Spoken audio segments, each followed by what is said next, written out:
अस्सलाम वालेकुम, मैं हूँ सईद ख़ान अब्बासी और मुख्तलिफ़ मसाइल के हवाले से, सियासी और समाजी मामलात के हवाले से कुछ गुफ्तगू करते हैं। हमारे साथ एक शख्सियत मौजूद है और उनका ताल्लुक़ पाकिस्तान के एक बड़ी सियासी और मजहबी जमात है, जमात इस्लामी पाकिस्तान, उससे है। हमारे साथ मौजूद है मोहतरम कामरान नवाज़ साहब। आप इलाकाई नाज़िम हैं, नाज़िम इलाका हैं, इलाका दाऊचरंगी, जो कि सूबाई हल्का PS89 मरीर की हदूद उसे कहते हैं, PS89 जिसे कहते हैं, उनके सरबराह हैं, उनके इलाकाई नाज़िम हैं। मुख्तलिफ़ मसाइल हैं। एक अहम इलाका है डिस्ट्रिक्ट मरीर का। डिस्ट्रिक्ट मरीर कराची का एक बड़ा ज़रखेज़ और लेकिन मसाइल ज़्यादा इलाका है। उस हवाले से इनकी यहाँ पर इन्वॉल्वमेंट, इनका इन्फ्लुएंस, इनकी एक्टिविटी और जमात इस्लामी का एक बड़ा रोल है यहाँ पर। और ख़ास तौर पर अभी तक चूँकि यहाँ पर एक मखसूस सियासी जमात का हमेशा होल्ड रहा है, तो उस हवाले से जमात इस्लामी ने हमेशा एक मज़ामती किरदार अदा किया, मज़ामती सियासत की है यहाँ पर। इस हवाले से इनका बड़ा किरदार रहा है। मोहतरम कामरान नवाज़ साहब, ये फरमाइएगा, PS89 जो आपका इलाका है, इलाका दाऊचरंगी जिसे आप कहते हैं अपनी नज़्म के हवाले से, लेकिन PS89 है, वहाँ पर अभी मौजूदा मुख्तसरन हमारे नाज़रीन को डायनेमिक्स बता दीजिएगा, हरकियात क्या है, माहौल क्या है, क्या मसाइल हैं, फिर उस पर बात करते हैं। बिस्मिल्लाहिर्रहमानिर्रहीम। ये हमारा इलाका जो दाऊचरंगी के नाम से है और PS89 की सूबाई की सीट है। इसमें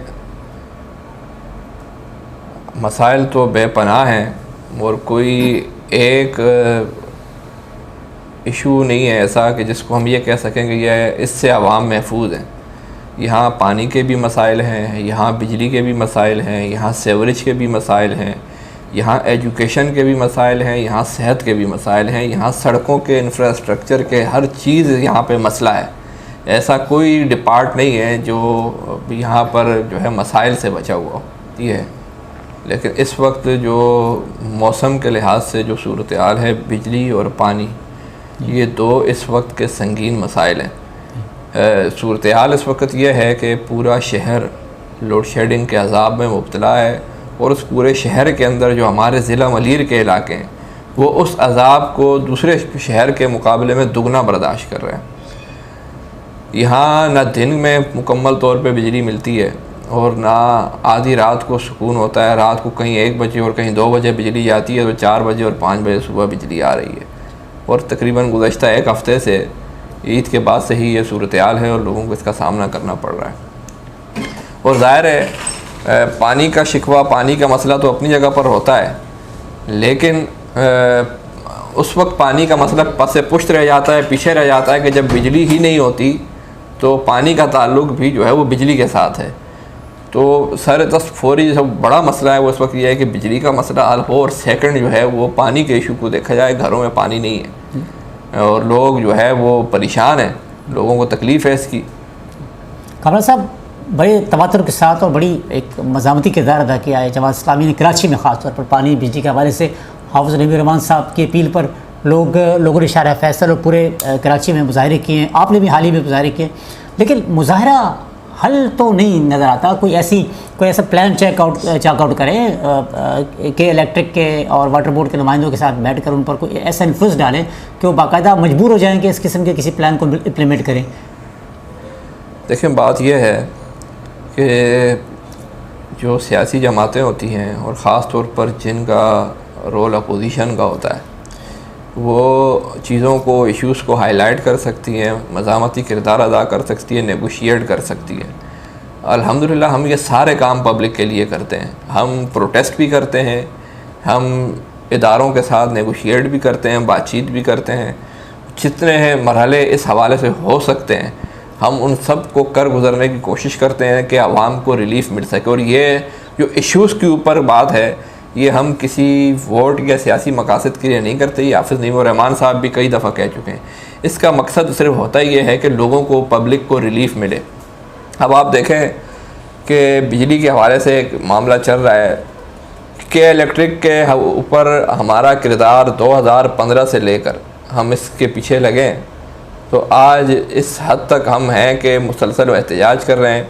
हम तो सुप्रीम कोर्ट चले गए, यानी कि सुप्रीम कोर्ट में हाफ़िज़ नईम रहमान ने पटिशन की हुई है। 4 से 5 साल हो गए केस को।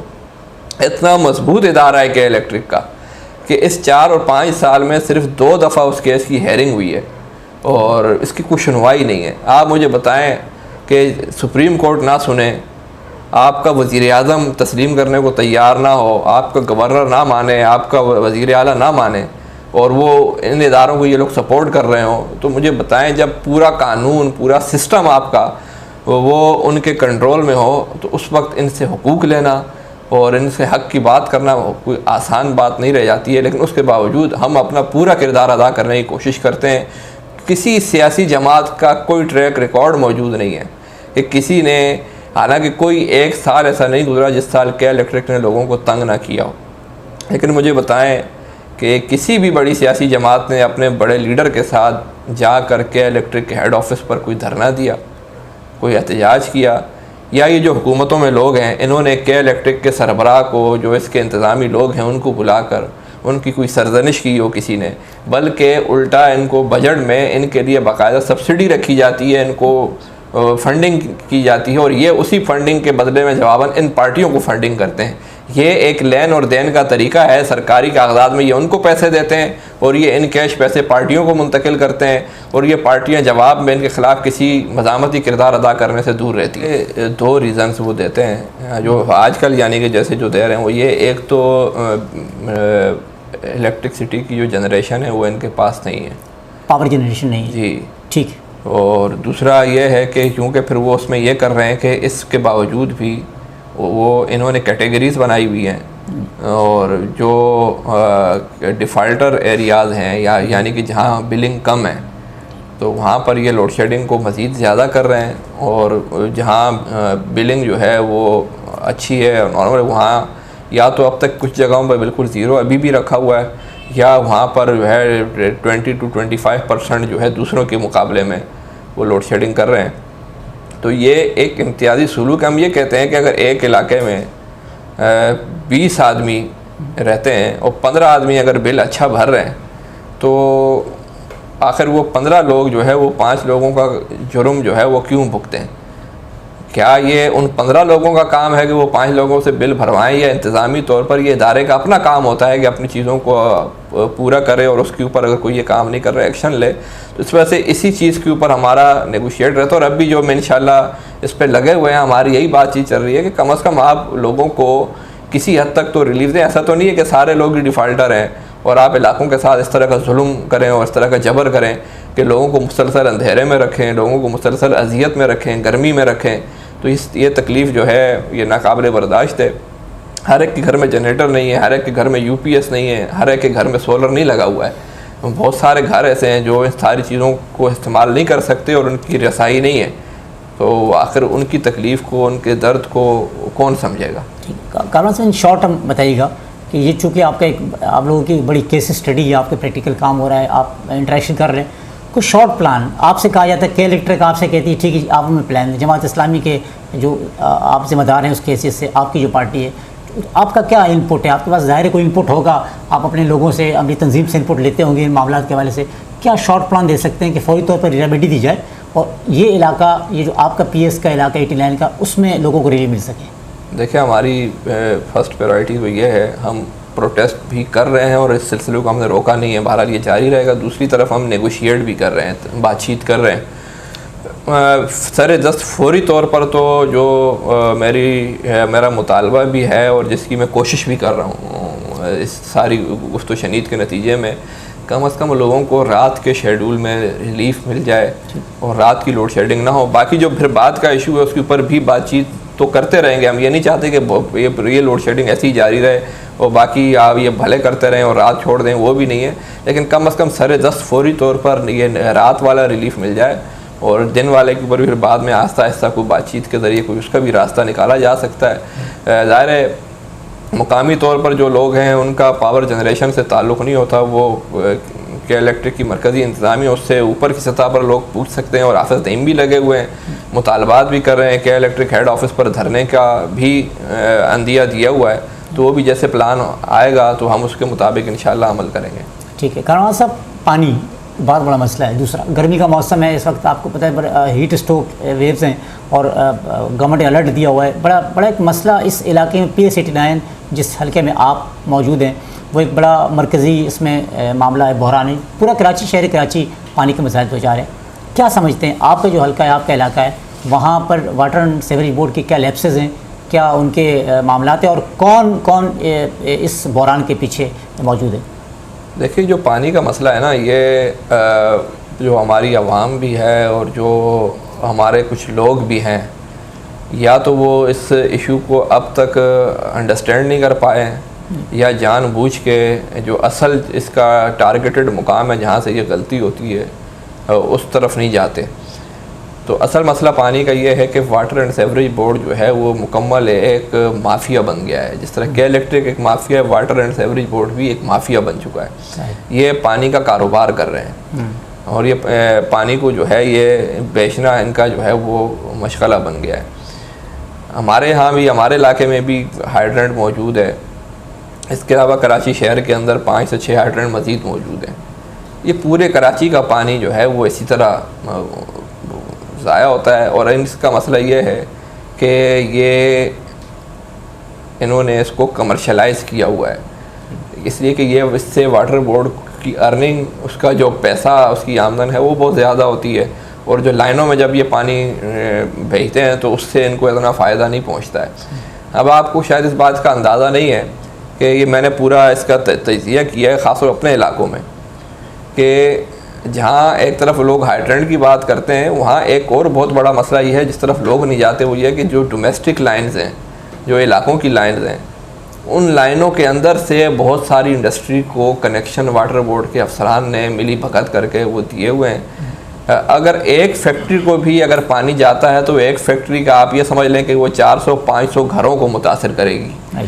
तो अगर इन्होंने यहाँ 25-30 फैक्ट्रियों को अगर कनेक्शन दिए हुए हैं पानी के इलाकों से, तो आप तसव्वुर करें कि हज़ारों घरों का पानी जो है वो चोरी हो रहा है।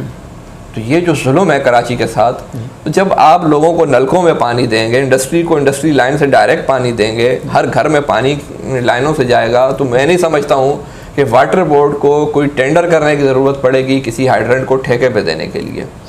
अब मसला ये है यहाँ पर कि यहाँ हाइड्रेंट के ऊपर काफ़ी इशू उठता है। अभी गुज़श्ता दिनों पीपल्स पार्टी के लोगों ने यहाँ आकर इसको एक दिखावे के लिए गिराने की भी कोशिश की, तोड़ फोड़ की, यहाँ पर नुकसान किया। मैंने उस वक्त भी, इन्होंने हमसे भी रब्ता किया था, हमने उस वक्त भी इनसे ये बात की थी कि इस चीज़ के नतीजे में, आपकी इस हरकत के नतीजे में ये और मजबूत होंगे और इनको स्टे मिल जाएगा, कानूनी तहफ़्फ़ुज़ मिलेगा। इस तरह के रिएक्शन से पीपल्स पार्टी का जो मिनिस्टर है नासिर हुसैन शाह जी, वो वाटर बोर्ड का चेयरमैन है, और नजमी आलम जो है वो भी पीपल्स पार्टी का है, वो वाटर बोर्ड का वाइस चेयरमैन है। राइट। इनकी मर्ज़ी के बगैर, इनकी इजाज़त के बगैर कोई टेंडर नहीं हो सकता। ठीक। अगर इस हाइड्रेंट को लीगल बनाया जाता है, इसका टेंडर होता है, तो इसका मतलब ये है कि पीपल्स पार्टी की मर्ज़ी से होता है। पीपल्स पार्टी इसके लेन देन में, इसके खाने पीने में, इसके मामलात में सब शामिल है। तो ये सारे काम, ये सारी चीज़ें ये मिलकर करते हैं, फिर नीचे आके लोगों को बेवकूफ़ बनाकर इस्तेमाल करते हैं, उनसे तोड़ फोड़ करवाते हैं, फिर उन लोगों के ऊपर मुकदमात बनते हैं। यार ये तो लैंडलॉर्ड पैसे वाले लोग हैं, ये अपने मुकदमात फेस कर लेते हैं, लेकिन एक गरीब आदमी जो है वो फंस जाता है। ठीक। तो जो काम ये खुद अपने हुकूमत में होते हुए कर सकते हैं, यानी कि एक हुकूमती आदमी को आके लाते मारने की, घूसे मारने की क्या ज़रूरत है। हुकूमत तो खुद एक ताकत होती है, एक पावर होती है। आप इक़्तिदार में, आप एक नोटिफिकेशन के ज़रिए से आप टेंडर मनसूख कर सकते हैं, आप लेटर, आप और कुछ नहीं कर सकते। मैं कहता हूँ इतना अरसा लोगों ने और तकलीफ़ बर्दाश्त की है ना, मैं चैलेंज देता हूँ कि कराची शहर के सारे हाइड्रेंट के लिए टेंडर क्लोज कर दे पीपल्स पार्टी आइंदा के लिए, कि कराची में कोई हाइड्रेंट नहीं चलेगा, और 3 साल की मुद्दत पूरी होने के बाद हम कोई हाइड्रेंट का टेंडर जारी नहीं करेंगे। तो नहीं होंगे हाइड्रेंट, बंद हो जाएंगे, ना टैंकर माफिया रहेगी, ना हाइड्रेंट रहेंगे। लेकिन जब ये खुद इनके खांचे यहाँ लगे हुए हैं, इनकी आमदन होती है और ये लोगों को नीचे बेवकूफ़ बनाते हैं, तो उसके नतीजे में यही होता है कि लोगों को पानी का नुकसान होता है, इनके अपने घर कारोबार सब चलते हैं। नवाज साहब, अच्छा, कामरान नवाज साहब बहुत एक अहम इम्पोर्टेंट फैक्टर है। बलदियाती इंतखाबात का ऐलान बाकायदा कर दिया गया है और गालिबन जून जुलाई में ये सिलसिला पाए तकमील को पहुँचेगा। बड़ा अहम किरदार होता है बल्दियात का, बल्दियाती इंतखाबात का। PS 89 में जो आपका हल्का है, जिसके आप ज़िम्मेदार हैं, जमात इस्लामी के रोल के हवाले से और बलदाती मसाइल के हवाले से, और लोगों को क्या आप कन्वेंस करना चाहेंगे जो मौजूदा मसाइल और हालात के हवाले से, और आइंदा आपका क्या प्लान होगा? देखें, इससे पहले जो बल्दिया गुजरी है साहब का, कराची में MQM का मेयर था और ज़िला मलीर के अंदर पीपल्स पार्टी मुकम्मल तौर पर इक़्तिदार में थी। उस 4 साल के अरसे में पीपल्स पार्टी ने पूरी DMC इनके कंट्रोल में और पूरे वसाइल इनके पास होने के बावजूद, MNA MPA होने के बावजूद इन्होंने कोई तरक्याती काम नहीं करवाए। जैसे मैंने शुरू में बताया, पूरे यहाँ का इंफ्रास्ट्रक्चर तबाह है, यहाँ सड़कें नहीं हैं, यहाँ सेवरेज का सिस्टम नहीं है, पानी का नहीं है, बिजली का कोई काम यहाँ पर ऐसा नहीं है जो सीधा हो, ना तालीम ना सेहत, कुछ भी नहीं। लेकिन अब चूँकि इलेक्शन का दौरा आया है, तो जबकि पीपल्स पार्टी का बल्दियाती वसाइल के साथ इस वक्त कोई ताल्लुक़ नहीं है, लेकिन ये लोगों को बेवकूफ़ बना रहे हैं और कभी किसी की गली पक्की करवा रहे हैं, किसी की सेवरेज की लाइन डाल रहे हैं, किसी क्या कर रहे हैं। ये बल्दियात के एडमिनिस्ट्रेटर्स के पास वसाइल हैं, ये उनके काम है और ये उनके ऊपर एक तरीके से कब्ज़ा करके ये समझ लें कि इन्होंने बल्दियाती एडमिनिस्ट्रेटर्स को अगवा किया हुआ है और उनको अपने पास रख कर उन अगवाकार बन के उनके वसाइल को इस्तेमाल करते हुए ये सारे काम कर रहे हैं, जो गैर कानूनी भी है। और ख़ुद बल्दियाती एडमिनिस्ट्रेटर को भी ये बात समझनी चाहिए कि उनकी पोजीशन क्या है और उनको ये काम नहीं करना चाहिए। जब ये लोग अपने काम करवाएं, लेकिन लोग इनसे ये ज़रूर सवाल करें कि हमारे उस 4 और 5 साल का जो बल्दियात आपके पास था, उसके अरबों रुपए जो आपने ख़र्च किए हैं वो कहाँ ख़र्च हुए हैं, किस ज़मीन के अंदर डले हुए हैं, किस ज़मीन के ऊपर हैं। ज़िला मलीर में अगर ये अरबों रुपए ये लग जाते तो यकीन जाने कि जितना बजट 4-5 साल में इन्होंने ख़र्च किया है, तो ज़िला मलीर इस वक्त जो है वो किसी खूबसूरत इलाके का मंजर पेश कर रहा होता। लेकिन करप्शन की है इन्होंने, लूट मार की है। और अब जो है आइंदा इलेक्शन जीतने के लिए जो थोड़ी वो कुछ ना कुछ एक्टिविटी करने की कोशिश कर रहे हैं या जो नक्शो निगारी दिखा रहे हैं, ये लोगों को ये बात समझनी चाहिए कि ये इलेक्शन में सिर्फ कामयाबी के लिए, उसके बाद इन्होंने फिर वही अपने धंधे और चोर बाजारी वाले काम करने हैं। इसलिए आवाम को इस चीज़ों को समझना चाहिए और आइंदा ईमानदार और ध्यानदार लोगों को ही मुंतखब करें। ये थे मोहतरम कामरान नवाज़ साहब, Jamaat Islami PS city land district मरीर, जिसे इलाका दाऊचरगी कहते हैं, उनके नाज़िम हैं। उम्मीद है कि आप तक ये मसाइल पहुँचेंगे और इनसे कोई ना कोई आपको उस सवाल का जवाब मिल जाएगा। बहुत शुक्रिया। सईद खान अब्बासी और अरशद खान अज़ावी को इजाज़त दीजिए। अल्लाह हाफ़िज़।